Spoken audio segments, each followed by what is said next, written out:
Hi everyone, welcome back to my channel. I hope that everybody is doing well. I hope everyone is safe along with your loved ones. My best wishes and prayers for everyone. As you saw it on the title, this is a collaboration with Daisy Love 83. She is a YouTuber. She currently lives in Haiti and she is originally from Haiti. She talks about different matters that people in Haiti are experiencing currently. She also trains and educates people and encourage people to have their own business. As you also saw in the title, this topic at hand that we are going to be discussing today is the commercial relationships between Haiti and the Dominican Republic.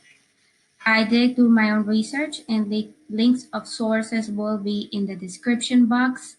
I did took some notes and I will be playing her video and stopping it whenever I need to make a remark, contribute to the discussion, or provide any further clarification. So let's get started without any further ado.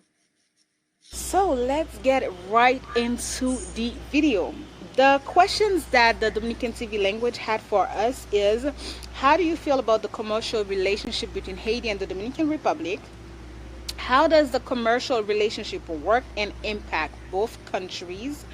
Do you think that the DR and Haiti should unite?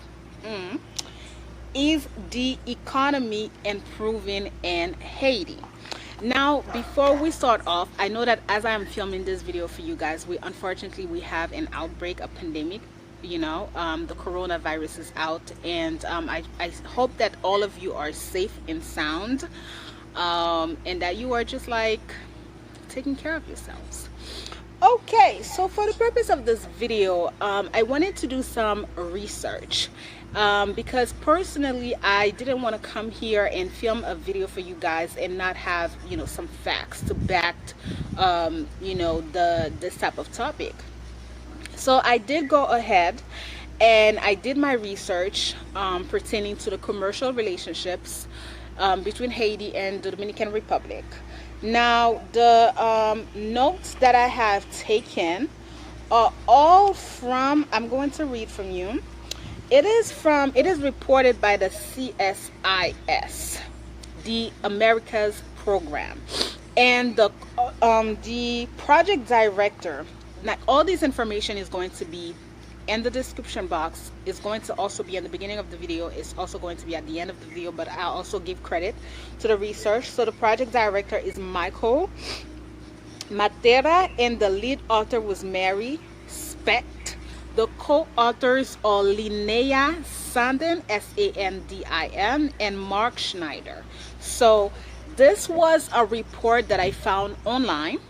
I read it carefully, and I felt like it was detailed enough for me to go ahead and only do my fact finding with these only research. Anything else that I found was also from this report, like it was a live videos, but everything else, the majority of the research was from that particular article. So let's begin. Now, before we start off, or before I say anything, the way that I'm going to proceed with this video is that I'm going to read for you guys the notes that I've taken. And once I'm done reading the notes for you guys, what I'm going to do is I'm going to give my personal opinion. Okay?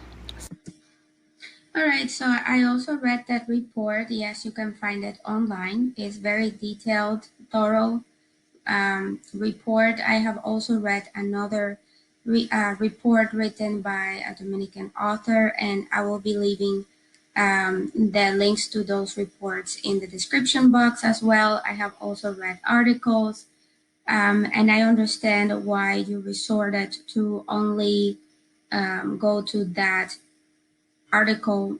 report, because it's very detailed, and the fact that you are currently living in Haiti and you work in the field that you work allows you to see things better and gives you more of a broad perspective. So I had to resort to talk to people that had visited the border, and you will find out later on why I did that. That includes members of my family. I have resorted to read different articles, and I'd always like to try to see different points of views as it pertains to any particular topic. And I don't have the ability to know or feel what people are feeling in the Dominican Republic or in Haiti. I never visited Haiti and I'm not currently living in the Dominican Republic. Just wanted to throw that out there. So let's get started. So the first thing, for those of you who are not familiar, because unfortunately, I feel like a lot of people really don't know about the country of Haiti. That's the reality of it. Okay, so I will say that the Republic of Haiti and the Dominican Republic each share the island of Hispaniola, which is part of the Greater Antille Archipelago in the Caribbean region, according to Wikipedia. Haiti and the Dominican Republic have an uncontrolled cross-border trade. Exports from the Dominican Republic are worth hundreds of millions of dollars. They enter Haiti illegally each year, depriving the government of revenues needed to create jobs and provide basic services, and stifling the growth of Haiti's own agricultural and industrial sectors. Please forgive my puppy. She's just a little puppy and she hates being in the cage.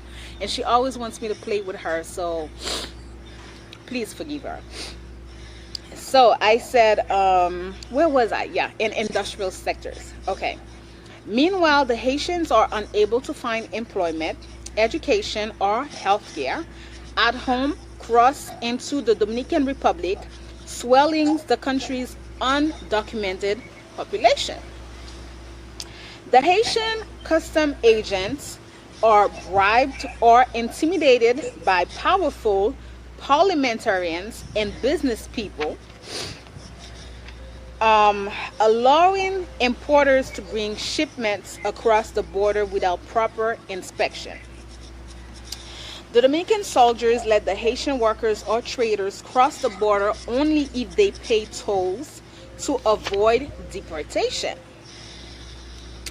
Haiti and the Dominican Republic have in recent years signed agreements to combat contraband and custom fraud at their borders and to explore joint development projects, right? So let us continue. Thanks largely to the Haitian trade, the municipality of Dajabon had expanded from about 28,000 people in 2010 to more than 40,000 in 2018. The district of Wanamint has grown even more rapidly, swelling to an estimated population of more than 100,000 people. Okay, let me stop it right there. I would like to say that Haiti remains the second most important trading partner for the Dominican Republic, second only to the United States, although with the advantage that the balance with the neighboring country is almost entirely in favor of the Dominican Republic. However, little by little, the formal trade with that nation has been deteriorating, to such a degree that in the last 2 years, local sales to the neighboring country have decreased. Until 2015, the Dominican Republic was exporting on average just over $1 billion annually to Haiti.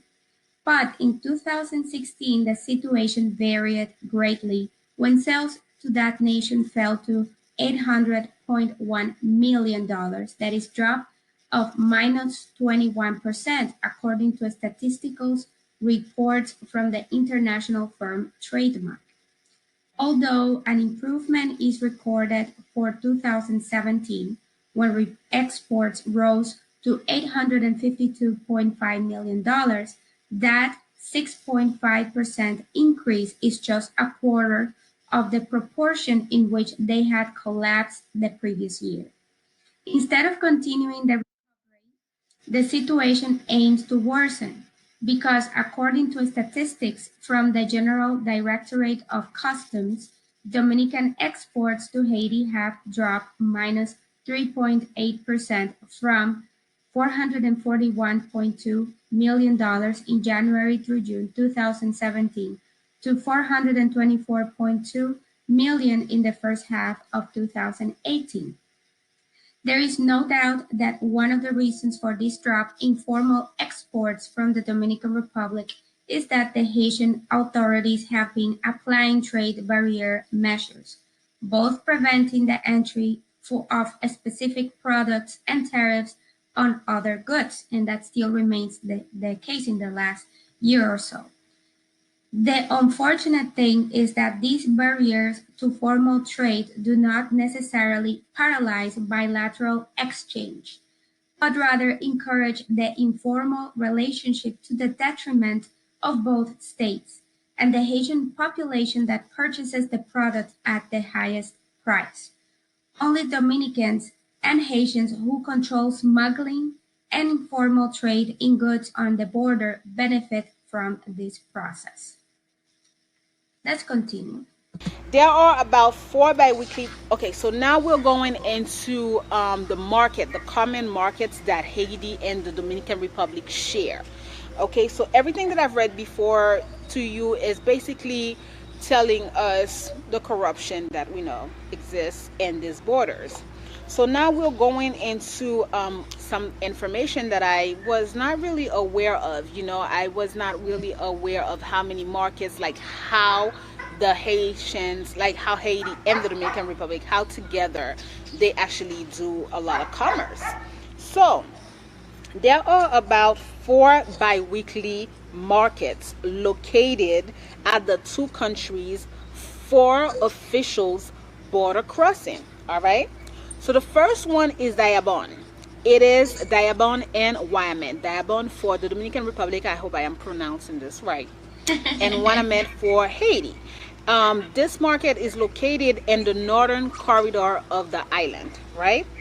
The second one is Himani, across from Haiti, town of Malpas, in the southern corridor, right?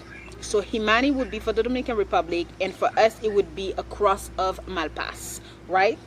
So the third one is the Elias Pina and Beladea. So Elias Pina would be for the Dominican Republic, and Beladea would be for Haiti. It's the third market, and it is located in the central corridor, right? And the fourth one is Pedernales. Am I saying this right? Pedernales. That is Pedernales and Ansapitre. So Pedernales would be for the Dominican Republic, and Ansapitre would be for Haiti. So in these 4 markets that we just elaborated, they say that there are more than 180,000 buyers and sellers who participate in the border markets, with 95,000 Dominicans and 860,000 Haitian, according to a census that was done in 2010.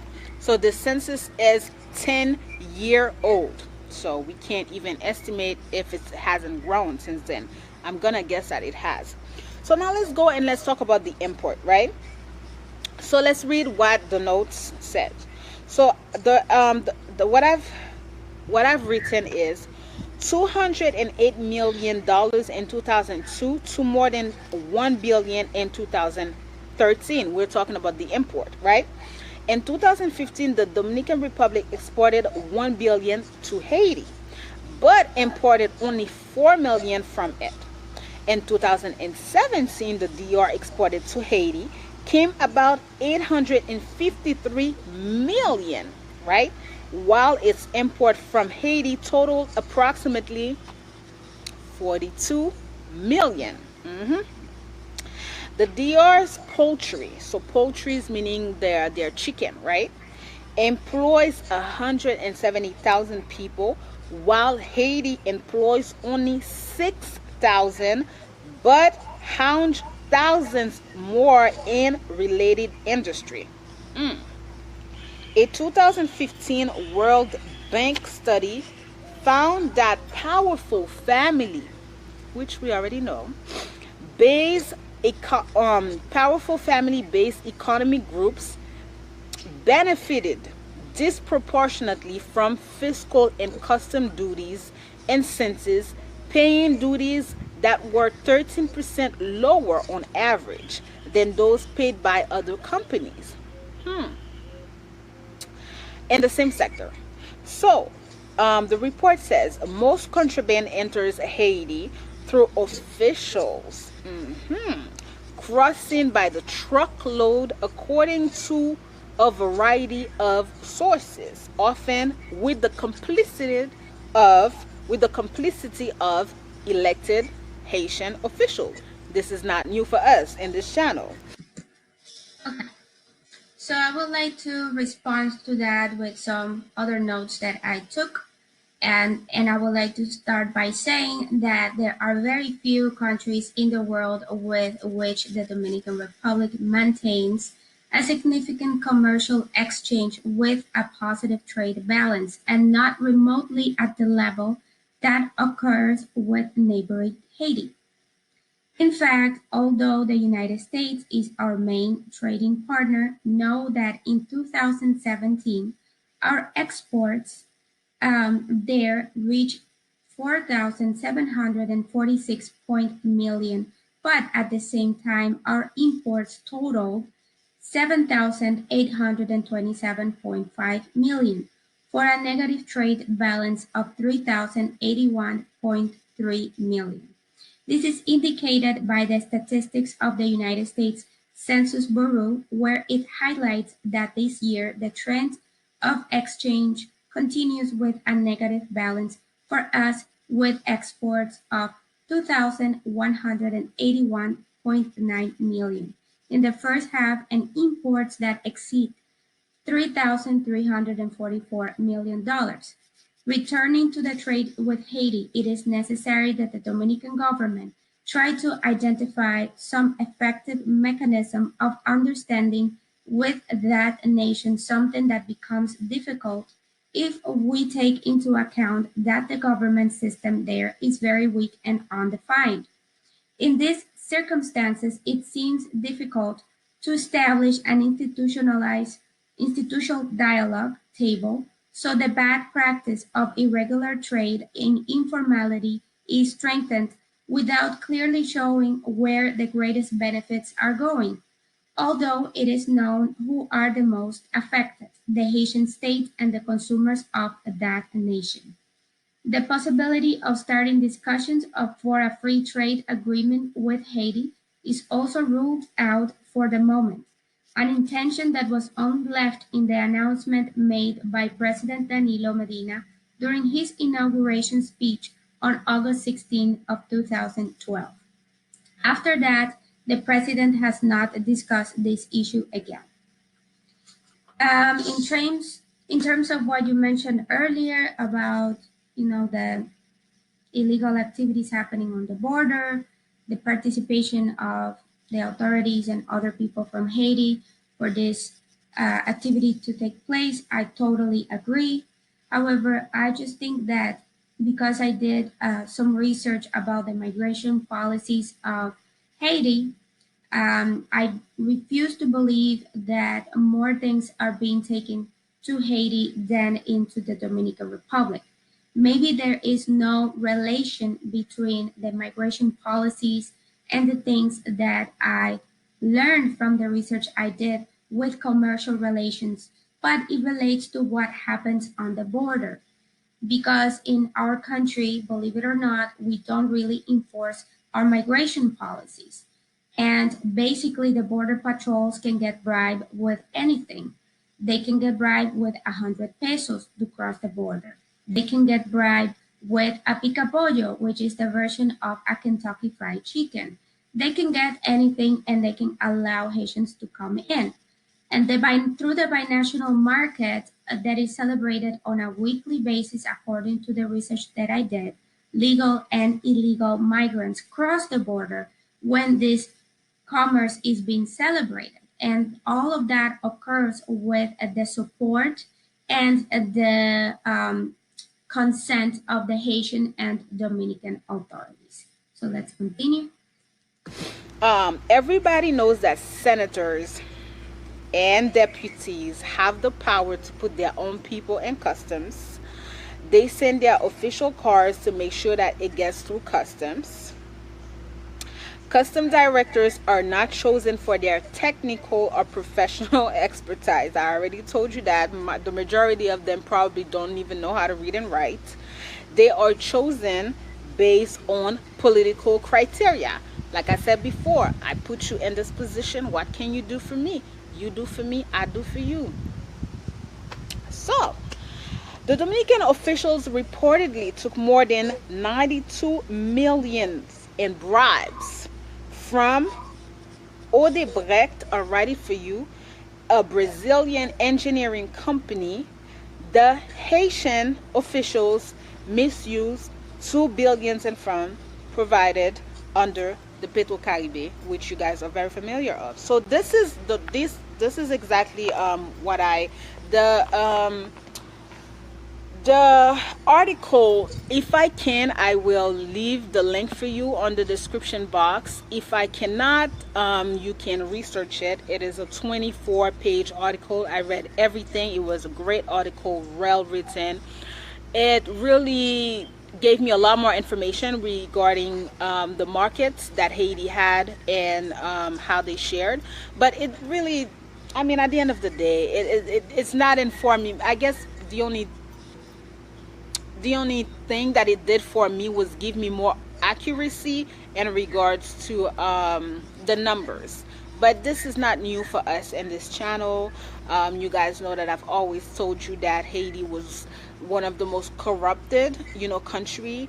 And I also know that the Dominican Republic is very corrupted, Now, I'm going to answer her questions, but I feel like some of the questions I've answered them before in some of my videos.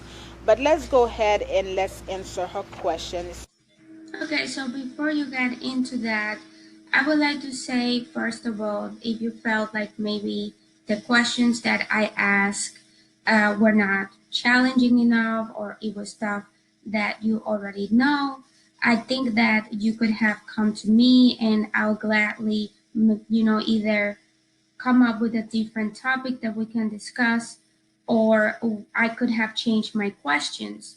That's number one. Number two, the reason why I asked those questions is because, once again, I do not live in the Dominican Republic. I moved out of there a long time ago. I do have family over there. I can do my own research. However, I asked those questions because you are currently living over there. You are training people and educating people, from my understanding, correct me if I'm wrong, to have their own business. I have done my homework and have, watched several videos of yours. I'm not going to sit here and lie and say that I watched every single video that you have made. But, if you can just mention any video in which you are specifically talking about the commercial relations between Dominican Republic and Haiti, please mention it and I will be happy to look at it and listening. I just did my research based on the topic that we are discussing today. I browse those videos that sort of relates to this topic at hand. I understand that it is frustrating for you as you are trying to educate and help people. And from some of the videos that I have watched, I can tell that people not always able to receive your help or do what they need to do in order to help themselves.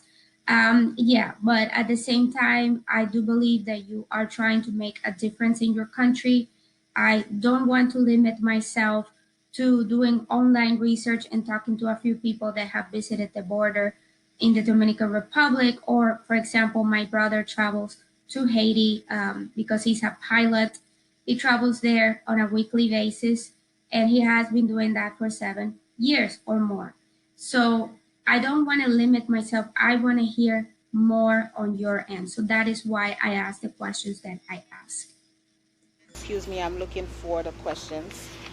How do you feel about the commercial relationship between Haiti and the Dominican Republic? Well, I feel like, as I was researching and as I was listening to this report, I saw how much money some of the people, very few people are actually making in Haiti and the borders, right?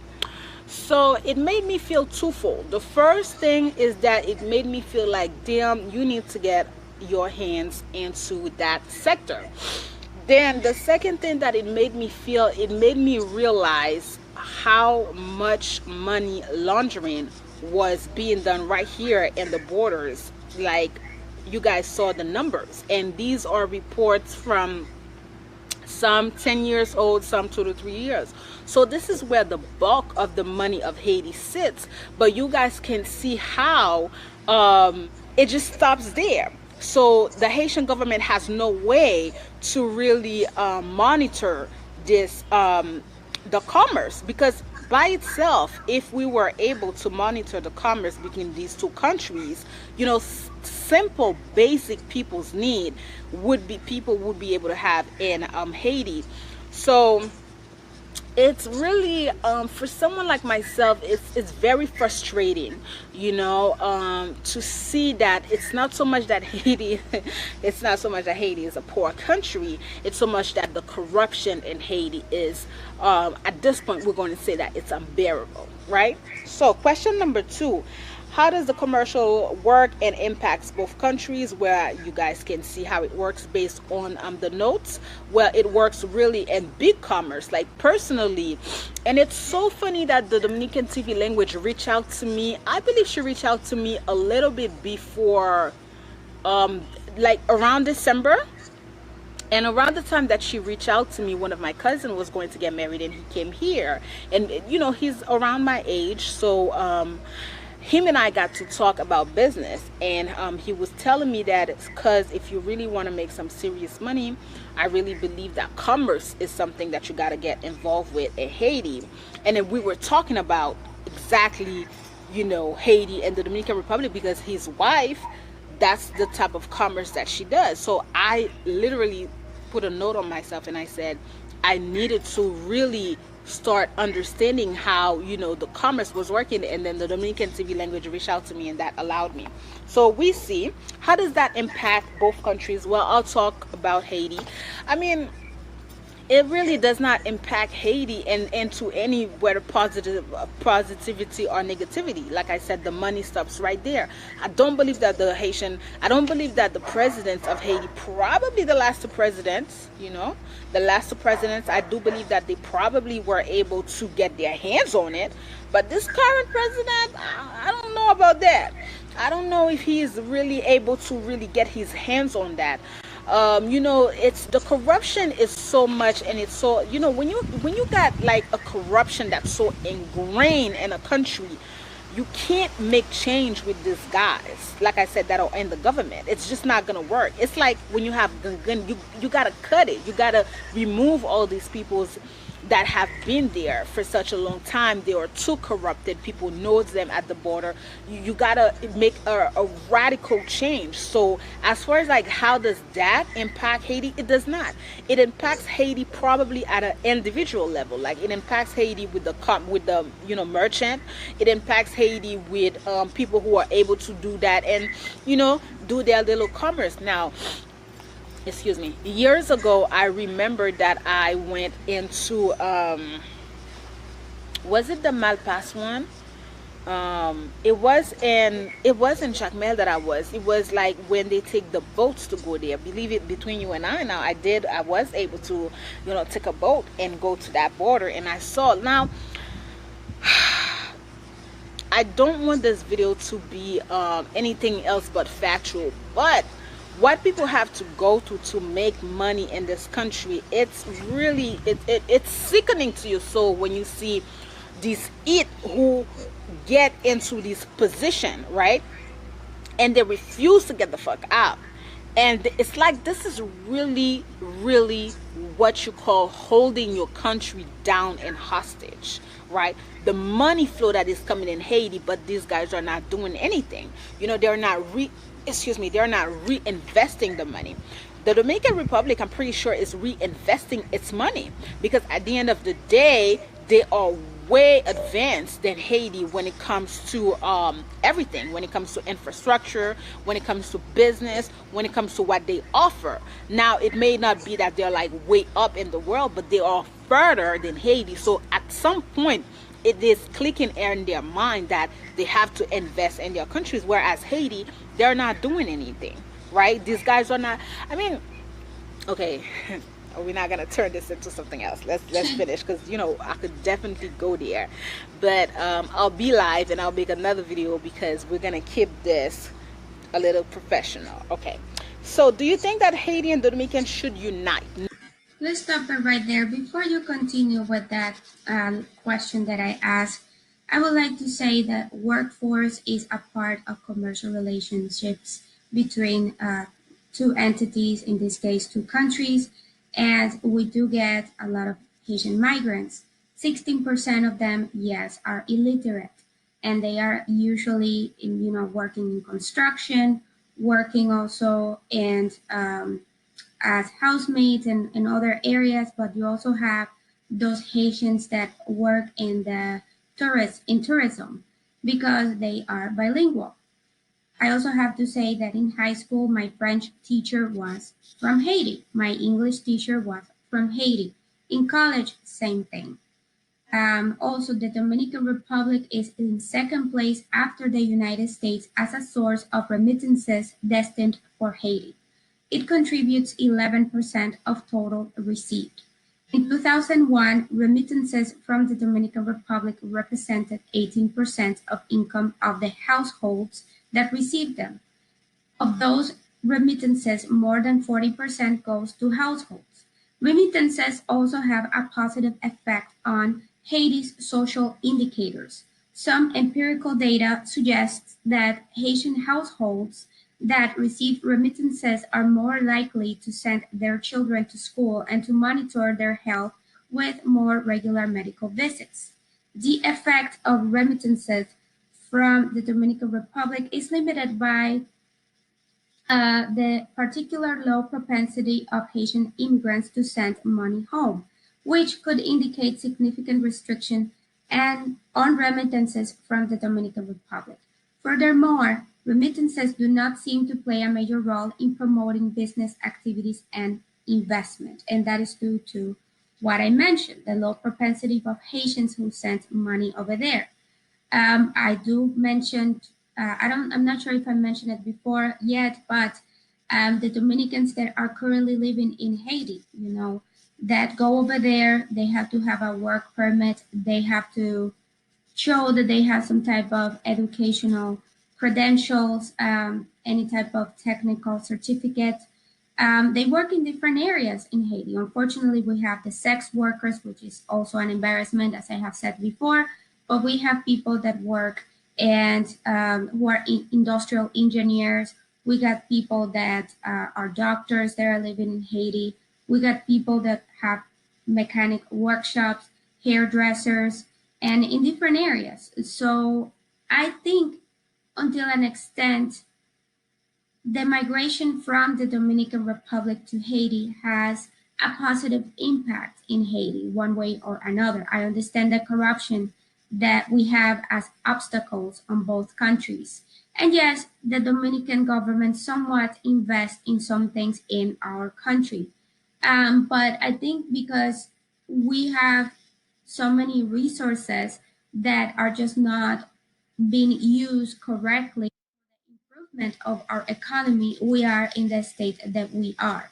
So I agree with that statement that you made earlier with that part of it. But at the same time, when you have people like you in Haiti trying to make a difference, trying to educate people, that should also have an impact on the economy of Haiti. Now, the thing with it is, what do you mean by unite? Define unite. If I feel like Haiti and the Dominican Republic should open the borders and flood, no.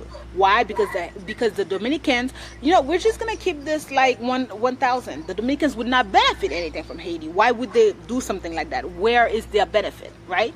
Where would be their benefit to come into Haiti?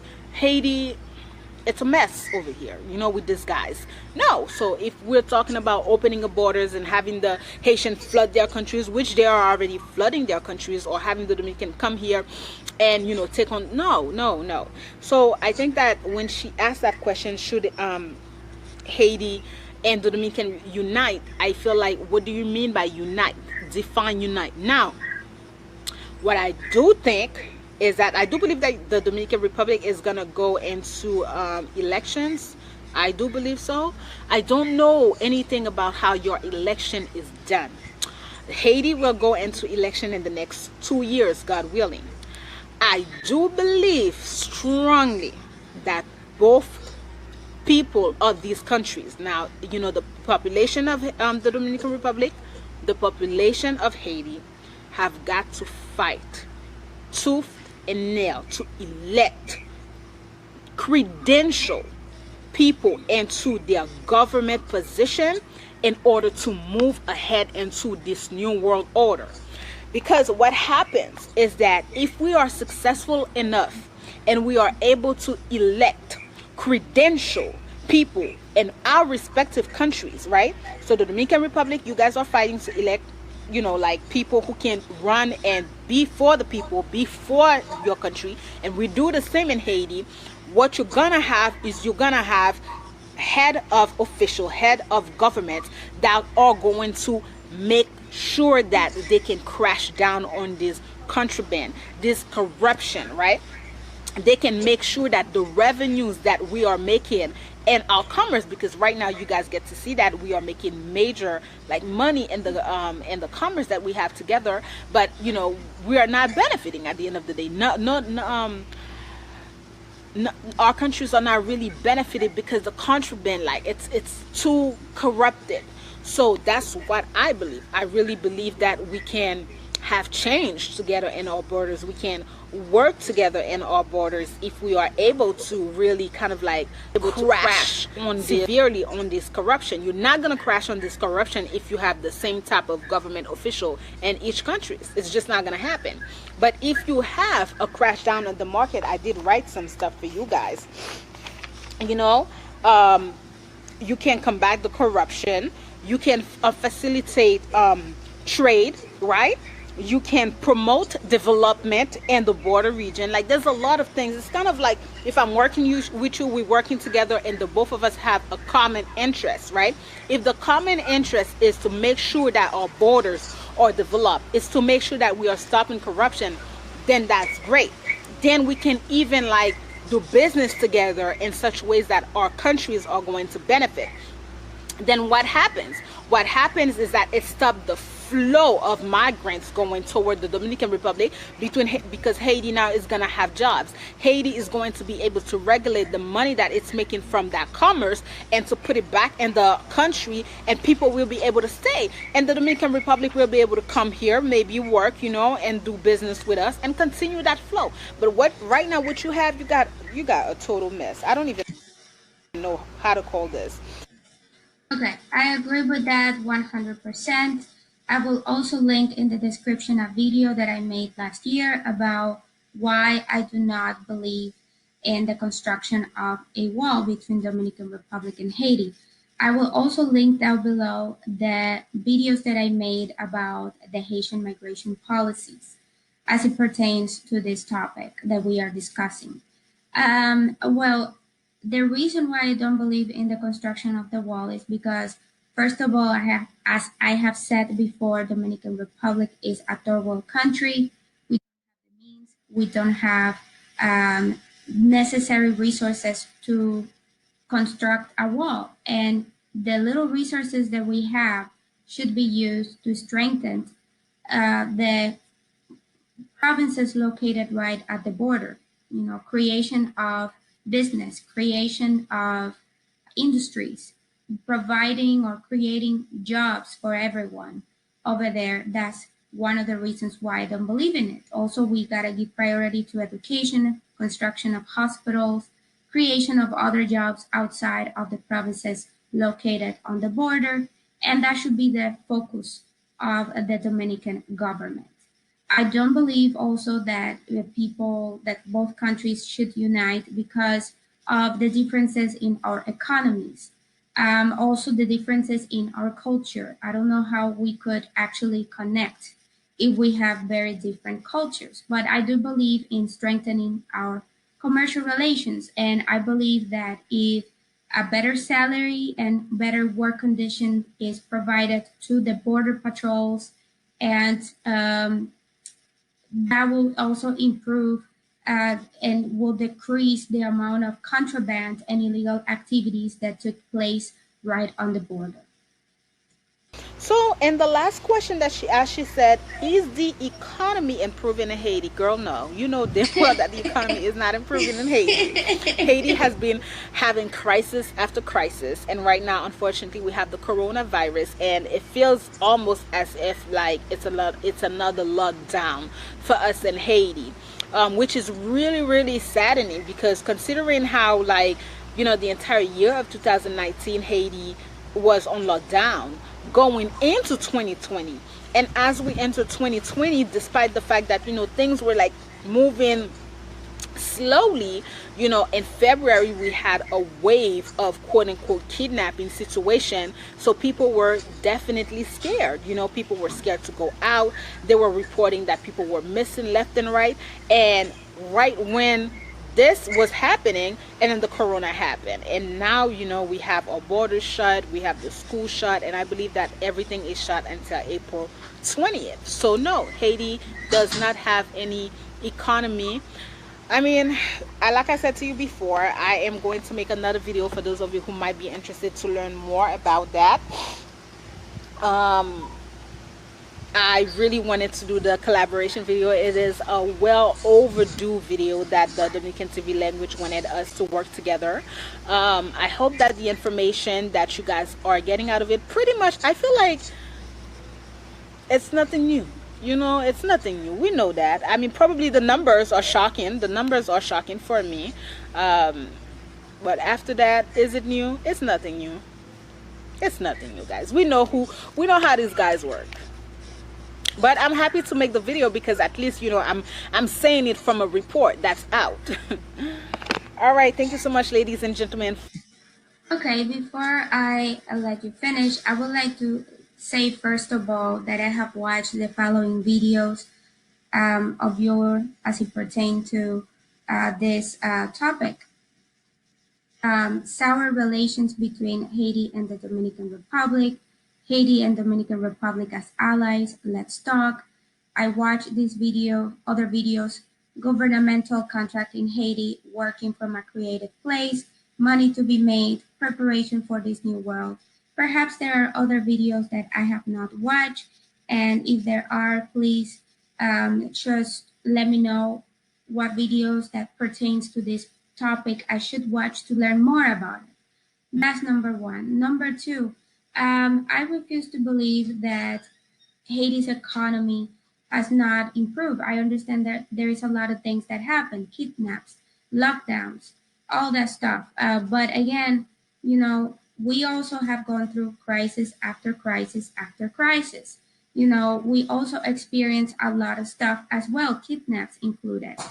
We got a corrupted government, which is something that you mentioned before. A lot of people have called our current government a dictatorial government, a modern one, and so it's not limited to.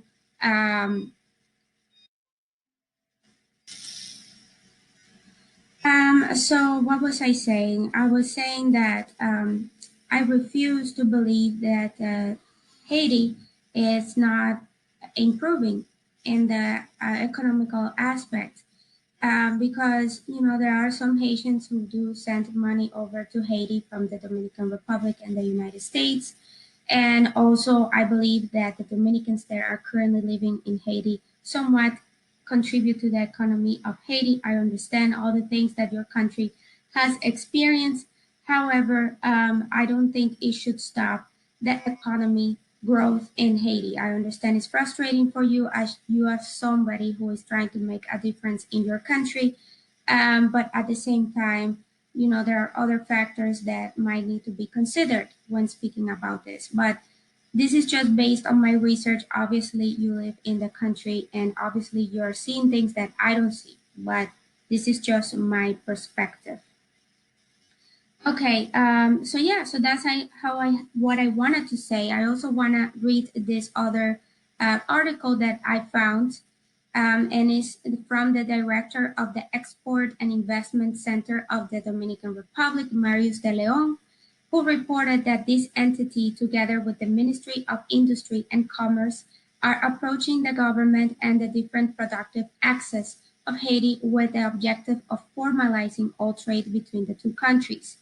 That is where we are going to take the fundamental steps in terms of controlling everything that is the exports, imports, and work of Haitians in the national territory, said De Leon when replying that he did not know about the intentions of the Directorate General of Customs build a wall on a part of the border with Haiti.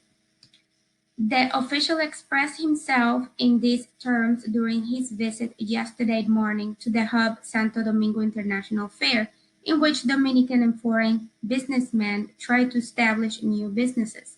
Today, there are some Chinese investors who are in the National Palace meeting with authorities and come here to work on some foreign investment issues on very strategic axes, he said.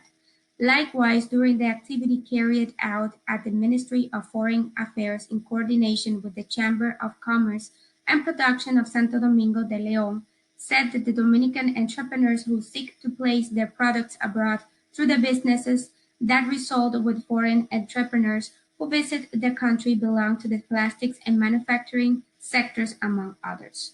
So I just wanted to read that out loud to conclude this collaboration. If you are open to have another collaboration with me, I'm happy to do it. If you want me to find more interesting questions for you, let me know. I think it's important that we take the time to analyze the questions that we send each other so that we can make the discussions more enjoyable and you can learn new information. So let me just allow her to finish. For listening to me. I know that we don't have the sunshine, unfortunately. I do believe that it might just be 6 p.m. over here in Port-au-Prince, so the sun is setting, unfortunately. Thank you so much for watching this video. I hope that you guys are going to get some information out of it, and I hope that some of my Dominican viewers are going to subscribe to the channel. Have a beautiful day. Thank you. All right, and with that said, thank you so much for watching. Please hit like, subscribe, leave a comment, and I will see you on my next video. Thank you.